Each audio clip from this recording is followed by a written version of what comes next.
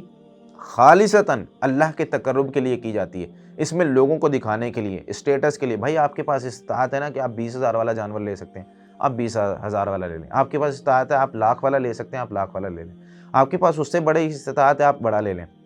معاشرے سے نہ ڈریں، اسٹیٹس کے پیچھے نہ بھاگیں، یار معاشرہ کیا کہے گا، محلے اہل محلہ کیا کہیں گے، بھائی اتنا کماتا ہے پھر بھی یہ لیا ہے، ٹھیک ہے۔ کوشش کریں صحابہ کرام سیدنا عمر رضی اللہ تعالیٰ عنہ اور باقی صحابہ جانور لیتے تھے، یسمنون، اسے موٹا تازہ کرتے تھے، کھلاتے تھے، پہلے لیں اسے کھلائیں پلائیں، اچھا خاصا ہٹا کٹا کریں، اس کے بعد اللہ تعالیٰ کے راستے میں قربان کریں، خود بھی کھائیں، ذخیرہ بھی کریں، غریبوں کو بھی کھلائیں۔ اللہ رب العالمین ہمیں عید قربان یعنی عید الاضحیٰ پورے جوش و خروش کے ساتھ منانے کی اور اللہ تعالیٰ کو راضی کرنے کی توفیق عطا فرمائے۔ جزاکم اللہ خیر۔